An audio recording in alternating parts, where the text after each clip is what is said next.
Je dis ah non, je dis tout le temps eux, je recommence en disant On va parler de la différence entre le déisme et le shintoïsme. Le déisme, c'est le principe divin. Les dieux sont créateurs et contrôlants de la création.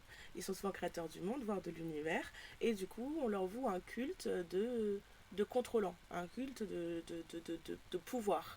Le spiritualisme conçoit que ce sont des esprits qui habitent, représentent et font partie de ce qui existe. Je vais faire une meilleure explication à travers le shintoïsme. Le shintoïsme, il n'y a pas de création de l'univers, il n'y a pas de création du monde, il y a une création du Japon. Le monde existe, le monde et l'univers existent, il est une chose chaotique qu'on ne peut expliquer par notre propre existence, à travers nos propres yeux. Et les kami sont cette représentation de ces forces qui existent, avec lesquelles on vit, qui vont avoir de l'influence du coup sur nos vies, mais vice-versa aussi. Il y a beaucoup d'histoires modernes qui vont parler par exemple du déplacement des animaux à travers la pollution, la déformation des forêts, etc. Et ça va souvent être représenté par aussi la colère des kami, les forces de la nature qui vont se rebeller et répondre à des comportements humains vont souvent être représentées par des kami horrifiques. Du coup, il y a un vrai lien à comment est-ce qu'ils vivent avec leur endroit et une vraie représentation de ce qui est proche d'eux, de ce qui existe avec eux. Du coup, le shintoïsme n'a pas de dogme. Il a des rituels, de, de sanctification. Ah, j'ai encore bugué.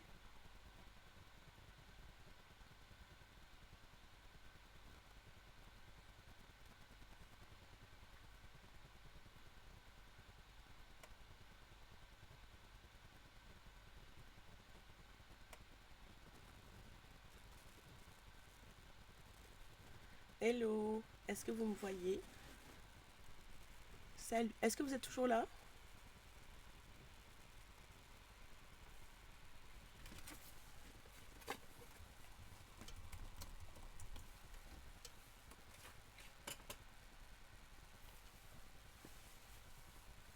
Ah super, merci.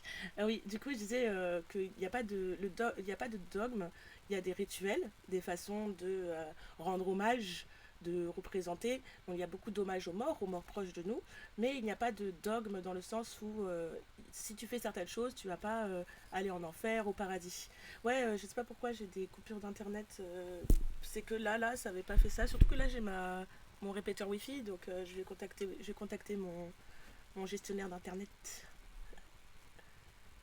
Ah, super, merci. Euh, du coup, il n'y a pas de dogme, mais aussi, les kami, c'est pas que des trucs fantastiques, on va dire. Ça devient fantastique, mais comme par exemple Bouddha est devenu un dieu par ses actes sur Terre, comme les saints chez nous deviennent des dieux, une représentation divine. J'utilise le terme dieu comme un occidental, donc d'esprit supérieur qui est puissant, etc. Je ne parle pas de Dieu dans le sens, comme je disais, déique. Cette élévation de l'âme, elle existe dans le shintoïsme. Il y a des samouraïs, il y a des femmes qui ont eu des actes considérés comme étant incroyables par les gens de la population japonaise, qui sont sanctifiés en tant que kami, qui ont des représentations de kami, ou des kami par la suite sont apparus dans la culture shintoïste avec leurs caractéristiques. C'est pas que une idée de ça vient d'ailleurs et c'est quelque chose d'étrange qui vient d'ailleurs. Ça fait partie de nous. Ça peut être les kami peuvent représenter des émotions, ils peuvent représenter des gens, ils peuvent représenter des objets, ils représentent le quotidien. D'ailleurs, la création du Japon dans la culture shintoïste, euh, elle, elle ne elle n'élimine pas l'existence des autres créations, donc des autres dieux. Le spiritualisme, oui, c'est ça, c'est l'incarnation de ce qui existe autour de nous par de l'esprit, par de l'égrégore, par de l'entité. Alors que le déisme, c'est des entités qui sont créatrices et contrôlantes. Là, les esprits, ils font partie de la chose. Ils ne contrôlent pas le vent, ils sont le vent. Ah, ça m'énerve. Comment je fais? Alors, je suis au début, hein. Hop, yeah. Mon deuxième bannissement, que des pubs. Que des pubs. Tous des pubs. Euh, je disais, oui, du coup, ça n'exclut pas, par exemple, le shintoïsme est un spiritualisme qui n'exclut pas le spiritualisme des autres endroits. Le spiritualisme n'exclut pas non plus la déité des autres endroits.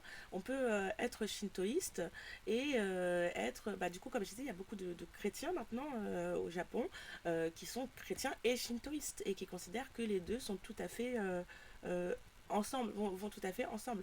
Pour eux, il y a le Dieu créateur qui a créé la terre, etc. Et le shintoïsme qui explique comment le Japon, comment leur Japon a été créé. Euh, Moi personnellement, je suis dans une idée justement de spiritualisme entre le panthéisme et euh, l'omnisme, donc tous les dieux existent, parce qu'à partir du moment où, pour moi, ça c'est mon idée, c'est à partir du moment où on conçoit un dieu et on met de l'énergie dedans, il a une influence, même si elle est sociologique, donc il existe, même si je ne parle pas d'existence physique, d'existence scientifique où on peut palper, de palpable, je parle d'existence dans l'idée de ça a une influence sur notre monde permanent, donc ça existe. Eh bien, le shintoïsme conçoit l'idée que d'un point de vue spirituel, et non du coup pas que d'un point de vue philosophique comme moi, euh, tous les dieux peuvent exister, parce que la création du Japon a créé le Japon. À partir du moment où ils savent que le reste du monde existe, les autres d'autres dieux, on peut créer d'autres endroits. Par exemple, on peut tout à fait mettre l'animisme shintoïsme et certains animismes d'Afrique ou d'Amérique latine qui ne conçoivent que la création de certaines montagnes, de certaines régions, qui pourraient être elles peuvent toutes coexister puisqu'elles ne représentent que leur endroit. So, maintenant qu'on a parlé de shintoïsme en règle générale, euh, j'aimerais parler plus spécifiquement de numérologie. C'est un truc auquel moi je fais très attention en règle générale dans les œuvres, parce que la numérologie religieuse, c'est un truc qui influence notre existence tout le temps, partout. Par exemple, nous en Europe, la numérologie qui nous influence le plus, c'est la numérologie chrétienne, ou certaines numérologies celtes ou gréco-romaines. Et du coup, on va avoir un attachement par exemple aux chiffres 1, 3, 7 et 13. En sachant que le chiffre 13, par exemple, c'est un chiffre maudit qui, pour certains même, il y a même des personnes phobiques de ce chiffre, c'est un chiffre qui n'existe que dans les cultes monothéistes qui descendent du culte hébraïque. C'est pas c'est pas un chiffre qui existe dans des cultures avant ça. Ensuite, il y a d'autres cultures, par exemple des cultures sorcières qui se sont calquées sur un mélange entre les pratiques de la zone, donc très souvent celtique, et le catholicisme, qui vont les réutiliser, se le réapproprier. C'est pour ça que c'est un chiffre sorcière, mais de base, c'est un truc qui vient typiquement de la numérologie chrétienne. C'est Judas qui trahit Jésus. Point. Comme c'est un élément qui est important pour moi, la numérologie, l'un des premiers trucs que j'ai relevé dans One Piece, c'est que dans le chapitre 2, Luffy dit qu'il a besoin de 10 membres, qu'il veut 10 membres dans son équipage. C'est très précis. C'est très précis. Ils disent pas il veut une dizaine de membres, ils disent pas il veut peut-être 10 membres, il dit il y aura 10 membres à mon équipage. C'est la première fois que je me suis arrêtée dans le manga pour aller chercher des informations sur le shintoïsme parce que je me suis rappelé qu'il y avait plusieurs petits trucs qui tournaient autour du chiffre 10 dans le shintoïsme. J'en ai profité pour récupérer vite fait la numérologie importante. Euh, Au Japon, par exemple, il y a pas, le 9 n'est pas mis en avant dans le shintoïsme parce qu'il y a une représentation négative au 9. Mais par exemple, certaines formes du 7, écrit sur certaines formes, ça veut dire démon. Y a beaucoup de choses autour de ça qui fait que, euh, que le 9 n'existe pas, n'est pas noté comme un chiffre important, mais comme un chiffre on va dire, comment on dit, comme un chiffre qui représente une force inversée des forces de la nature, une force négativée, et il n'y a pas de 6 non plus, pour d'autres raisons, etc. Donc, je pense que là, je me suis trop mélangée, j'ai peut-être perdu des gens. Bref, il n'y a pas de 6 et de 9 importants dans la numérologie, sinon il y a les 10 premiers chiffres qui sont importants et qui existent dans la numérologie shintoïste comme étant des représentations du déroulement du monde. En premier, il y a l'origine, et l'origine, Au Japon, il n'est pas représenté comme une création. Il existe, il y a une origine. Du coup, comme je disais, le monde existe, l'univers existe. C'est pas, euh, c'est pas une divinité qui arrive et qui crée. Ça existe. Euh, Dans cet univers, il y a deux divinités qui seront les divinités créatrices et qui seront le deux du coup. Elles vont créer le Japon. Elles vont mettre au monde des kami qui vont représenter les montagnes du Japon, les rivières du Japon, les forêts du Japon, les animaux du Japon, etc. Pareil, il me semble qu'il y a quand même un cheminement petit à petit. Le 3 c'est le rituel, et c'est un chiffre qu'on va revoir beaucoup, que je vais beaucoup réutiliser dans mon analyse, par exemple par rapport à Zoro, et une légende autour de trois instruments qui auraient été hérités de, euh, de la déesse du soleil, et qui les aurait fait hériter au premier empereur du Japon. Le 4 c'est la mort. D'ailleurs, une des deux écritures du 4, et c'est pour ça qu'il y en a deux, ça représente, ça représente la mort.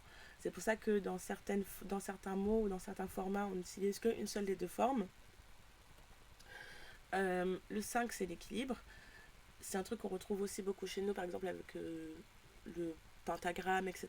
Ça représente un peu plus qu'un carré. Il y a un truc de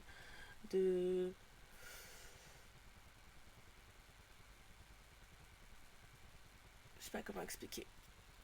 Euh, Ah, super.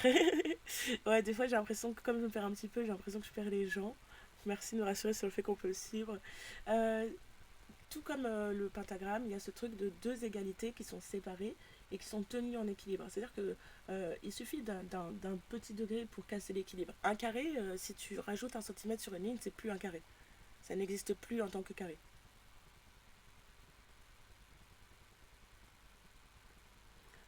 Il y a Audio qui dit en étant un jour sur One Piece, ça fait écho à des trucs. Ah ah.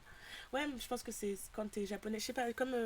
J'aimerais bien voir en fait la vie des gens qui ont lu One Piece et qui sont japonais. Parce que je me dis que peut-être que c'est un mystère, enfin que c'est d'autant plus un mystère pour le milieu occidental, parce qu'on n'a pas cette vision du shintoïsme.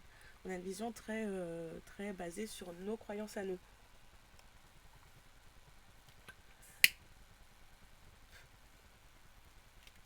Ça se trouve, je vais finir la vidéo sans qu'on voit ma gueule. Je mettrai des petites images comme ça. euh, Le 7, c'est la chance et la protection. Pareil, c'est un truc qu'on retrouve beaucoup, qu'on retrouve chez les Grecs, et que c'est un truc qu'on retrouve dans le christianisme. Le 8, c'est l'infini. Et bon, c'est pas enfin, pour le coup, je trouve qu'en plus, niveau graphisme, voilà, hein, rapide, efficace. C'est le 8, c'est l'infini qui s'est couché. Pardon. Et le 10, du coup, le chiffre qui est important pour nous, c'est la totalité et l'accomplissement. Et dans One Piece, il y a tout un travail autour de la quête de.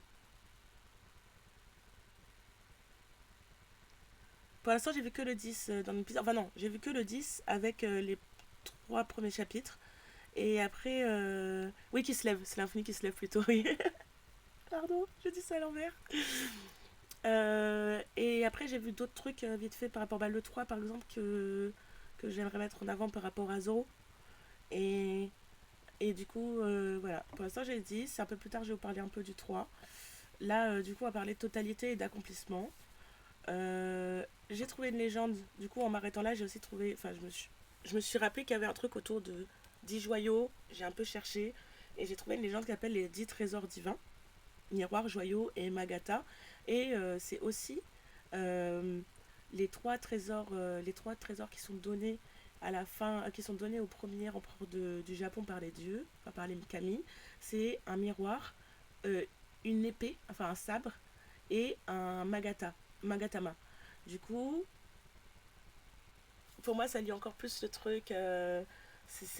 Avec ces symboliques d'objets, en plus tout le truc autour du trésor, le 10, le fait que ça représente la totalité et l'accomplissement. Pour moi, du coup, il y a ce double accomplissement. Il y a le truc de chercher ce trésor physique, de chercher ces représentations physiques du divin, tout en étant. Alors, un magata, c'est un petit objet. Attendez, je vais essayer de vous trouver une image. Ce sera plus simple. J'ai mis de côté une image des trois objets sacrés. Donc du coup, normalement, je devrais pouvoir vous montrer le Le Magata. Oh, je vais juste vous mettre une photo, ce sera plus simple. Magata. Magatama.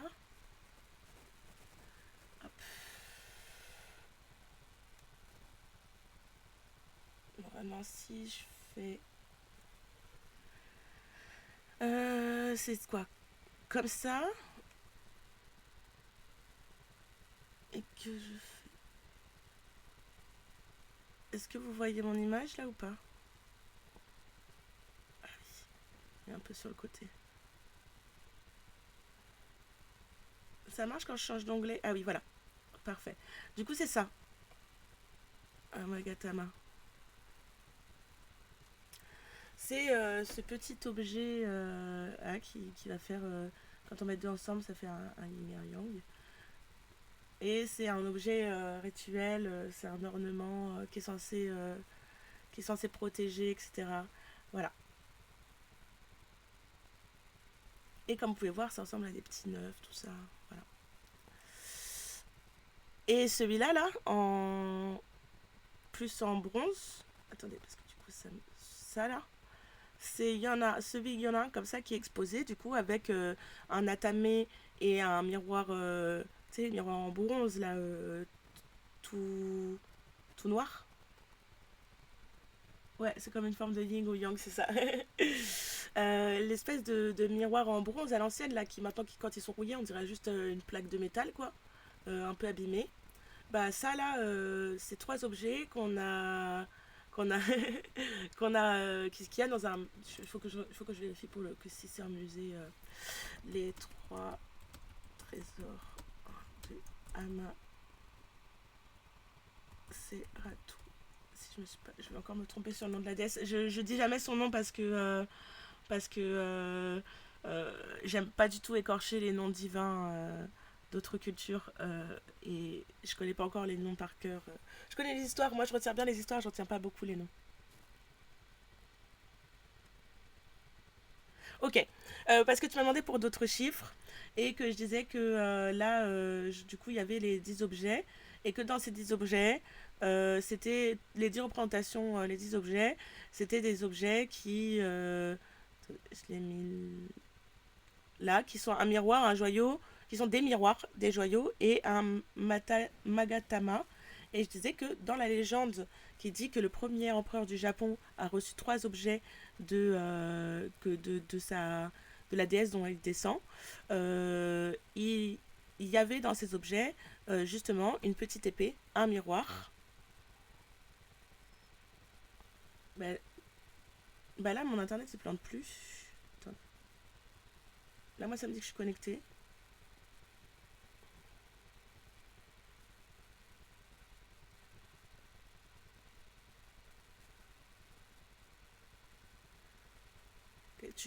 Voilà, c'est bon. Ok. Non, t'inquiète, je recommence. Je sais pas pourquoi moi ça me dit que je suis connectée, mais en fait non. Ok, bah t'inquiète, je vais réexpliquer. En gros, j'expliquais que là, quand j'ai vu le chiffre 10 je me rappelais une histoire autour de 10 joyaux, qui en fait sont 10 trésors, les 10 trésors divins, et que dans ces trésors, il y a des miroirs, des joyaux et le magatama. Et comme je disais, plus tard, je suis revenue sur ce type d'objet parce que en découvrant Zoro, ça m'a fait penser aux trésors du Japon, les trésors impériaux du Japon, qui seraient trois objets qui ont été offerts par le Kami du Soleil à sa descendance, du coup le premier empereur du Japon. Et du coup, ces trois objets, c'est des miroirs. C'était un miroir, une espèce de miroir en bronze à l'ancienne. Voilà, le miroir. Je sais pas si vous voyez l'image, j'espère. Oui, ça ce serait le miroir. Ce serait l'épée, le, le sable, l'épée et le fameux Magatama. Du coup, ça serait trois reliques qui ont été offerts des kami de la création au premier empereur du Japon. Voilà.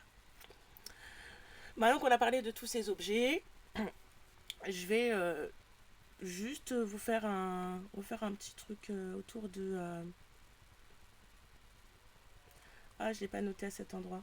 Je vais retourner sur l'endroit où on voit pas ma tête. Comme ça, vous n'allez pas voir mon brouillon. Parce qu'en fait, il faut savoir que euh, mes brouillons, c'est plein de notes à la suite qui veulent rien dire. J'ai pas envie que tout le monde se rende compte que je suis un fou du bus. Je préfère le dire.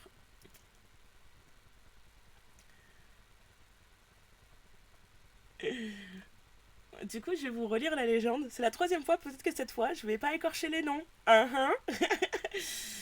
La légende des 10 joyaux dit Ito... pardon. La légende des 10 joyaux dit Itotsu, Futatsu, Mitsu, Yotsu, Itsutsu, Mutsu, Nanatsu, Yotsu, Kokonotsu, To, Furube, Yora Yora, To Furube. Lorsque Nigiayagi no Mikoto descendit du ciel, l'événement qu'on appelle du coup le Takamagahara, il apporta avec lui 10 trésors divins qu'on appelle les Tokusa no Kandakara. Désolée, je fais pas l'accent, je sais que ma phonétique est pas bonne. Euh, mais là, j'essaie de faire en sorte que moi ce soit clair pour pas trop tout écorcher.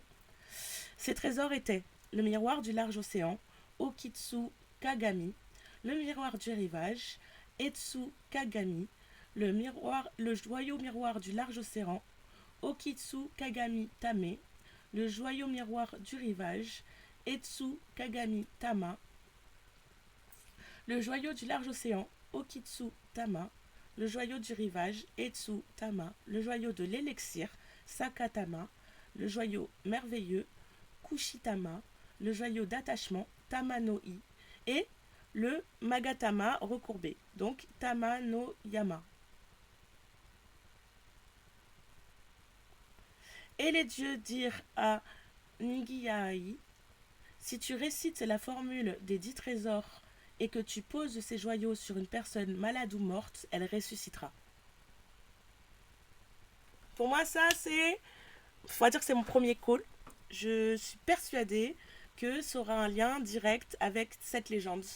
Euh, Déjà parce que tous les trucs parlent d'océan et de rivière. Honnêtement, là, quand j'ai tapé le truc, j'ai tapé les 10 joyaux du Japon et que je suis tombée sur ça, que j'ai vu que tout parlait de rivage, océan, j'ai dit, ah, c'est bon.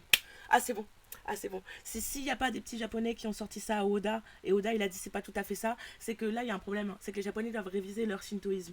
Ok. Mais en vrai, genre, pour moi, ça c'est évidence. Une évidence. Voilà. Ok, la fin, le call est dingue. Oui, il y a plusieurs fois large océan parce que, en gros, il y a le joyau miroir. Il y a. Attends. Non, il n'y a qu'une seule fois. Si, il y a le miroir et le joyau miroir du large océan. Ah, et il y a aussi le joyau du large océan, donc il y en a 3 fois. T'as les 3 formes à chaque fois. Le miroir, le joyau miroir et le joyau. Et ça fait large océan, rivage, c'est rivage et large océan pour à chaque fois. Donc là, ça ferait genre 3 rivières, enfin 3 rivages. Donc ça ferait 3 endroits importants, 3 océans importants. Joyau de l'élixir. Je pense un truc lié à la nourriture ou à la boisson. Joyau merveilleux. Je pense que ce sera un truc qui sera lié soit euh, à la soit à la richesse, enfin à la beauté, etc. Soit directement à la richesse de cœur, tout ça. Donc là, ce serait un truc qui serait plus euh, un don, genre un truc qui permet d'avoir accès, qui va permettre ensuite d'avoir accès à autre chose. Le joyau d'attachement, je suis pas sûre qu'il y ait besoin qu'il soit physique. Je pense que ce sera un objet qui représentera leur bateau au final. Donc peut-être même que ça peut être le bateau qui est une représentation au final du joyau de l'attachement, etc. Mais je suis pas sûre que l'objet qui soit lié plus tard à ça, ce soit directement un truc, euh, c'est un trésor à trouver. Et le Magatama recourbé, ça, bah, du coup, je pense que c'est on va dire un trésor final, ce sera une représentation finale d'un trésor final. Et pour moi, du coup, il y aura 10 objets qui seront unifiables. Et ces 10 objets permettront du coup, c'est ça. Enfin, il n'y a aucun détail sur de quelle forme de recherche et de gloire on parle. Avoir accès à la vie éternelle, mais même à pouvoir soigner les gens qui apprêtent de soi dans un monde qui a l'air plutôt cruel, qui a l'air plutôt difficile, pouvoir garder sa famille et sa construction de, de façon au niveau de la vie, c'est quelque chose qui est important. Avoir du pouvoir sur la vie et la mort, sur la maladie, c'est quelque chose qui a plus de valeur que n'importe quelle pièce. Du coup, moi, je me dis que ça peut directement avoir un lien avec le One Piece. Euh, Au-delà de ça, comme je disais,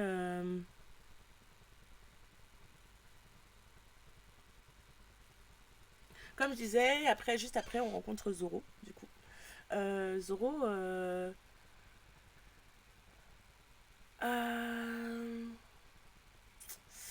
je sais pas comment, je sais pas comment expliquer mon la, la façon dont moi j'ai reçu Zoro. Pour moi, déjà, il représente le cœur de ce que Luffy attend dans son équipage. Ça veut pas dire que les autres personnages seront exactement pareils, mais ce qui a fait une différence, par exemple, entre Kobe et Zoro, c'est que pour moi, il y en a un des deux qui sait ce qu'il veut, mais qui n'a pas une volonté de faire euh, pour ce qu'il cherche. Sa quête à lui, c'est un rêve. C'est un rêve que maintenant qu'il a rencontré Luffy et que Luffy l'a poussé, c'est un rêve qui commence à avoir une réelle existence, mais il n'a pas cette ferveur, il n'a pas cette morale qui fait que pour lui, il y a une chose qui est au-dessus de tout et qui devra le suivre corps et âme jusqu'au bout. Zoro, il montre cette volonté, il montre cette existence, il transpire cette volonté, même ce truc de par, on va dire, par morale, de subir le châtiment et d'être là et de le prendre. L'instant, franchement, j'ai failli pleurer. Oui, je suis très très sensible, mais j'ai failli pleurer quand il mange la boule de riz.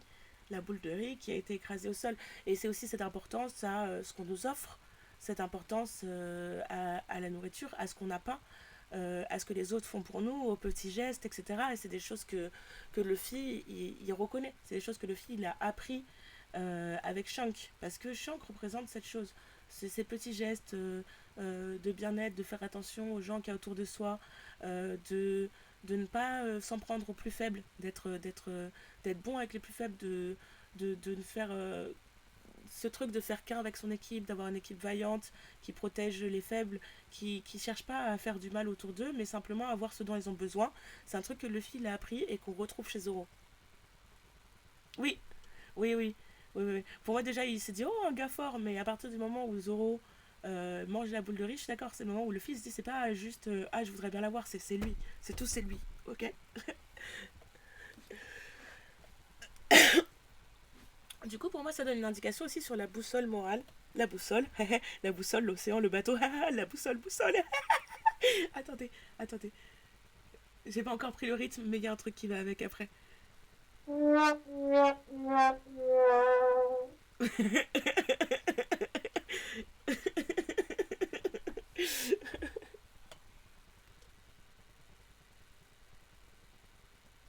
il est où?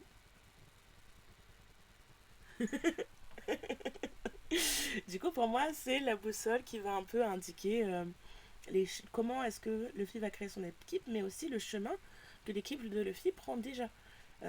Leur but, lui, il a son but, mais il cherche pas quelqu'un d'autre qui a pour but de trouver le One Piece. Il cherche des gens qui ont un objectif et ils vont aller tous ensemble vers ces objectifs. Et pour moi, ça met déjà euh, l'équipage de Luffy dans une autre position. Et dans une position que je trouvais plutôt visible déjà dans celle de Shank, c'est que il crée une famille, il crée un équipage, il crée un groupe, il crée des gens qui vont aller ensemble vers leur objectif. Il ne créait pas des sous-fifres. Et le fait qu'ils aient encadré l'apparition de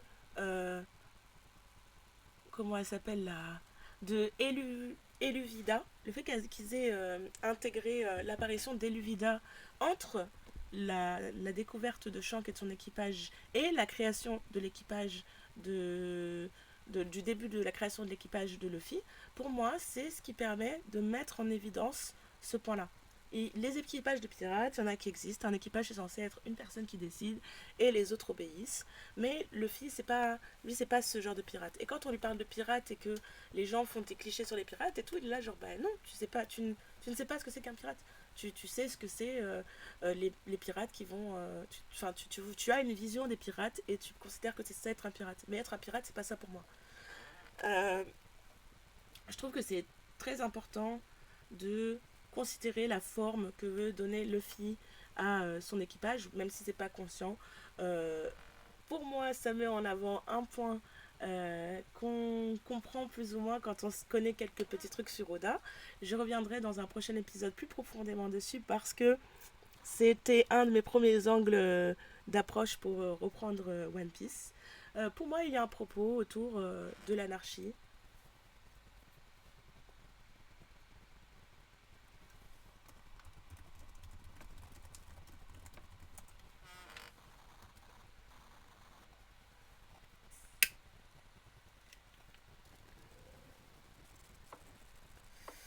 Je suis revenue. Est-ce que je suis revenue?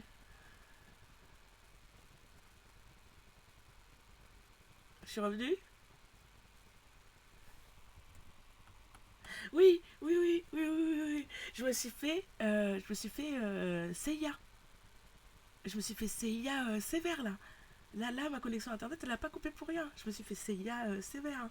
Du coup, je disais, c'est un point qu'on comprend mieux quand on connaît la vie d'Oda, un petit peu. euh, et qu'on sait quel genre d'attrait politique il y a. C'est aussi le point sur lequel je vais faire des vidéos plus poussées sur le sujet, on va parler de Oda, etc. Mais c'est aussi le point qui m'a fait reprendre One Piece, en sachant que moi je me suis arrêtée, je crois, vers le chapitre 60. J'ai déjà eu une première diffusion de One Piece. En animé en fond comme ça, très honnêtement, déjà quand j'ai vu l'animé, j'ai pas vu tout ça. J'ai pas vu tout ça, hein. J'ai vu l'animé, j'ai jamais vu tout ça. Là, j'ai regardé pour bien faire attention. Mais ce qui m'a fait de base décider de faire ça, c'est de parler d'anarchie.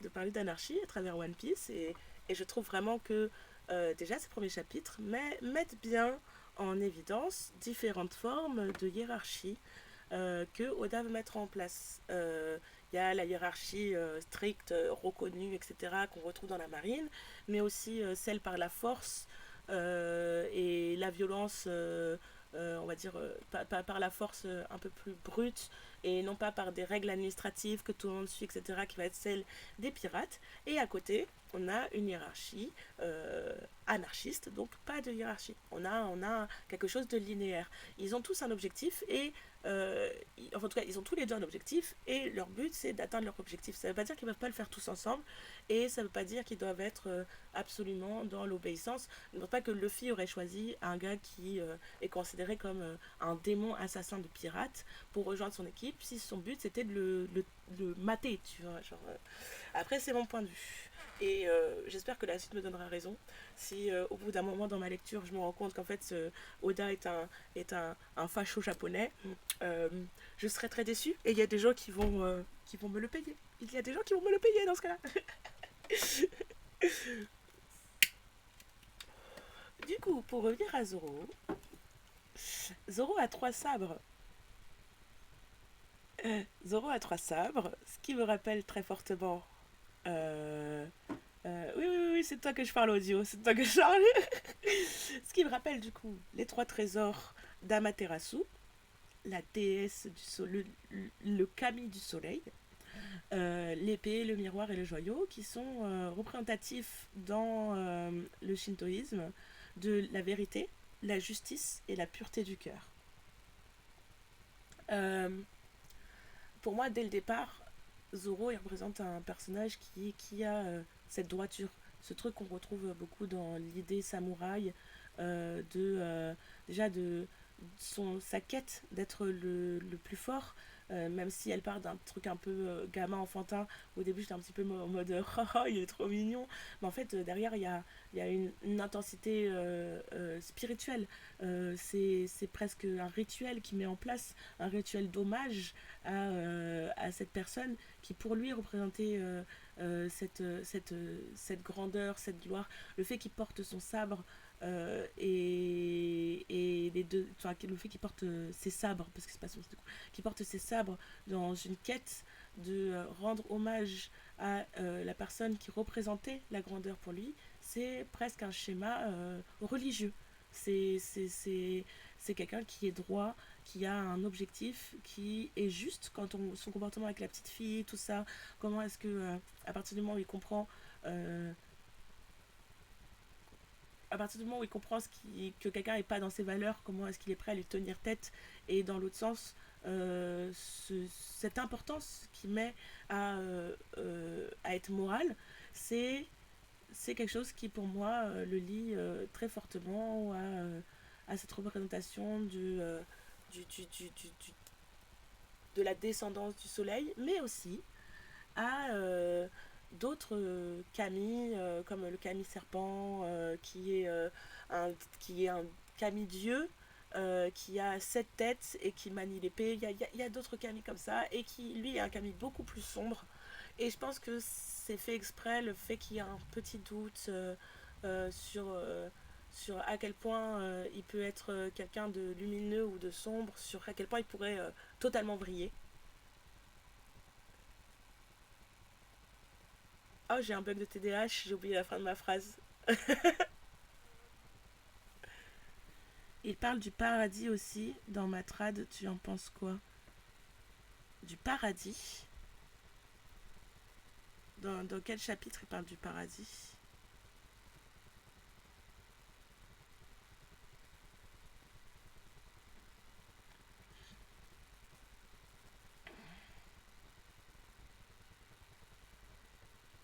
Ah oui, mais c'est des traductions occidentales. Je sais pas comment dire, parce que ouais, pour moi il dit pas. Enfin, en fait, je sais pas, je sais même pas si. Attends, Euh, je fais juste une petite vérification pour pas faire vous dire des bêtises. Mais il me semble que le terme paradis, c'est pas un terme qui existe. C'est euh, dans le shintoïsme. Je suis sûre je suis sûre pour la culture coréenne, et là j'ai un petit bug pour la culture japonaise. Mais il me semble qu'en fait c'est juste qu'il y a 3 royaumes. Il y a le royaume des morts, il y a le royaume des vivants, et il y a un royaume entre les deux. Et c'est pas une question de paradis et d'enfer comme le principe occidental. Et après,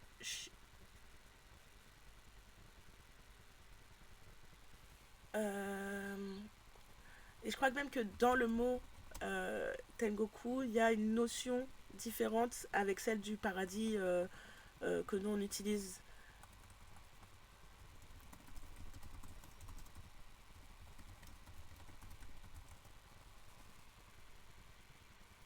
Oui, c'est ça, genre les trades.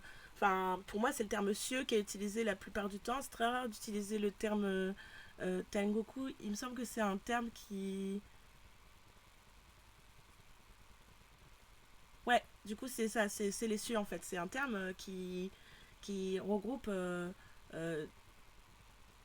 toutes les entités qui ne résident plus, qui ne résident pas qui ne résident pas avec les hommes, qui ne résident pas sur Terre.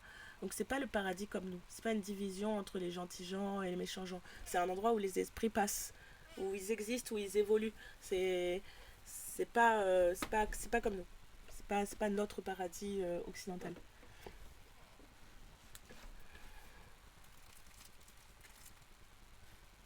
Même la vision de la punition divine, etc., c'est pas la même. Hein. Il y a des actes qui peuvent mener à ce que tu aies une forme spirituelle qui n'est pas avantageuse, mais tu n'es pas envoyé dans une pièce où tu revis ton pire moment en boucle, où tu es fouetté, où on t'arrache les ongles, quoi.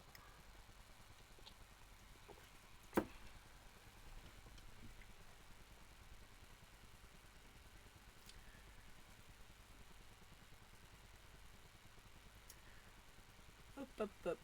Bon, je crois que sur ce que j'ai appris sur Zoro, j'ai terminé. Maintenant, on va parler de. Ah non, qu'est-ce qui aurait du. Qu'est-ce qui. Du coup, est-ce que ça aurait du sens de penser que Quina, comme un Kami ou Nymphe, est devenu un genre d'esprit pour Zoro? Pour moi, pour Zoro, c'est pas une figuration spirituelle.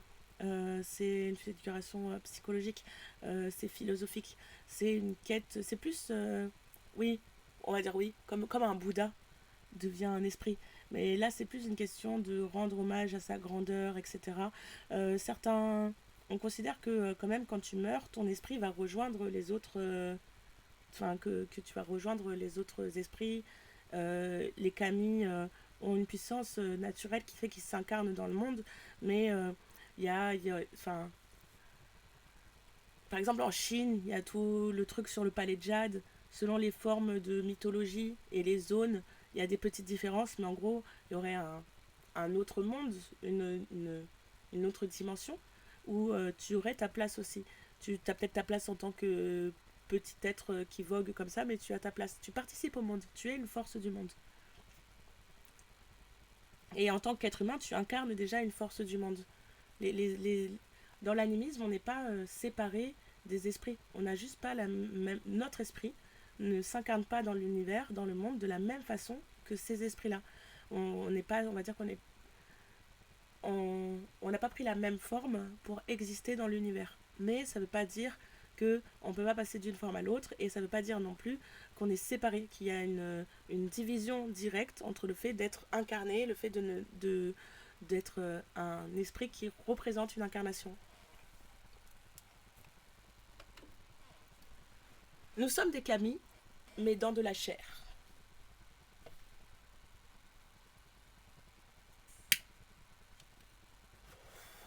Il y a beaucoup de trucs, par exemple, autour des dieux de la mort. Les dieux de la mort, les kami de la mort dans le Japon, c'est très souvent des gens. C'est des gens. Je trouve que dans Death Note, en fait une vision, bon, du coup, très fantaisiste, fantastique du principe. Mais Death Note a très bien mis en avant le principe de Shinigami, ouais, du coup, de Kami de la mort au Japon. C'est des esprits qui ont une place dans la vie, qui ont fait des choses et qui maintenant travaillent à l'au-delà, travaillent à cet autre monde pour garder de l'équilibre entre le physique et ce qui ne l'est pas. Est-ce qu'il y a d'autres questions sur le paradis, l'enfer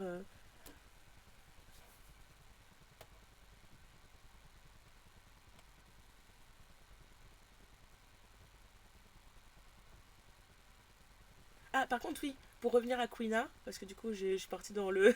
Mais pour revenir à Quina, moi, je pense que euh, il y aura un truc avec un sabre magique, je sais pas, pas magique, mais un sabre puissant, un élément qui serait l'élément que apporterait. Je pense sincèrement que chacun des membres de l'équipage de Luffy vont trouver un objet, un élément, ou avoir du contrôle dessus, avoir du pouvoir dessus que d'autres n'ont pas.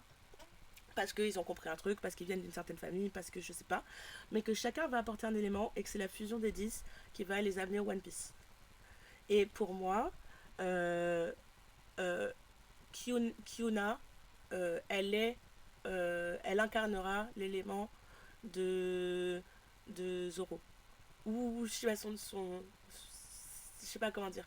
Genre, je sais pas, ils vont trouver un bout de sabre cassé, tu sais, un manche de sabre cassé qui est ancestral, un truc, tu vois, un truc que personne n'a jamais vu et qui représenterait du coup soit l'épée de la déesse du soleil pour le petit rapport aux trois objets et aux trois épées, soit qui serait une incarnation ou qui serait teintée de l'énergie ou de l'histoire de Kyuna et qui serait la part de Zoro à la quête du One Piece. Et pour moi, pour pouvoir atteindre le One Piece, il devra euh, abandonner sa quête, pas abandonner, mais il devra reconsidérer le but de cette quête. Parce qu'actuellement, actuellement, il veut juste devenir le plus fort. Après, comme je suis qu'au chapitre 7, je sais pas comment il veut devenir le plus fort. Mais ce que je veux dire, je sais pas s'il va tuer tout le monde ou s'il fait tous les tournois qu'il y a sur les mers, je sais pas. Mais en tout cas, il y a quand même une idée d'être supérieur aux autres. Et pour moi, Zoro aura atteint sa part du One Piece quand il comprendra que sa transmutation ne doit pas se faire par rapport aux autres.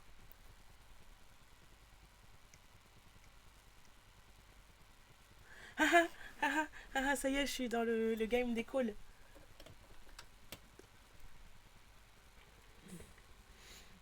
Après, je me suis perdue, j'avais fait un petit, un petit texte pour ne dire que quelques petits calls, que quelques petits trucs, parce que je me dis en 7 chapitres, je dis beaucoup de trucs pour 7 chapitres, tu vois. Et en fait, bah, je me suis perdue. En fait, j'ai un TDAH, donc je raconte ma vie. Et du coup, je raconte la vie de One Piece. J'ai déjà refait tout le manga dans ma tête. Genre, j'ai le début, j'ai la fin du manga. J'ai lu 7 chapitres. J'ai vraiment trop de culot.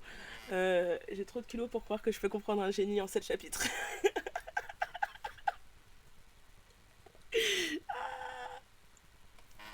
Prédiction. Fusion des 10 qui amène au One Piece. Kyona incarne l'élément de Zoro avec un sam magique. Zoro devra reconsidérer le but de sa quête. Ouais, j'aime bien. Ok, super. Du coup, ça c'est le call de Zoro. Maintenant, on va arriver au call le fille. Du coup, ça c'est mon call principal. C'est vraiment le truc où tu calls 1162 chapitres en 7. Ouais, ouais, bah écoute. Euh, je sais que je vais me faire démolir par le manga après, qu'il y a pas trop que j'ai de là. Ah non, j'avais pas vu ça, je suis trop con. Mais c'est pas grave, je continue. Je continue, je continue à mettre tout mon culot dans cette vidéo. Là, je mets tout mon culot là. J'espère Oda verra jamais cette vidéo traduite. Elle a le culot quand même.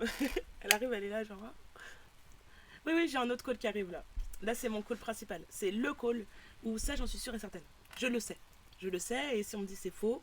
euh, ah ouais, là c'est mon call culotté, c'est mon call, c'est sûr ça va arriver. C'est sûr ça va arriver. Du coup, je vous dis que j'ai eu mon premier call au deuxième chapitre. J'ai menti.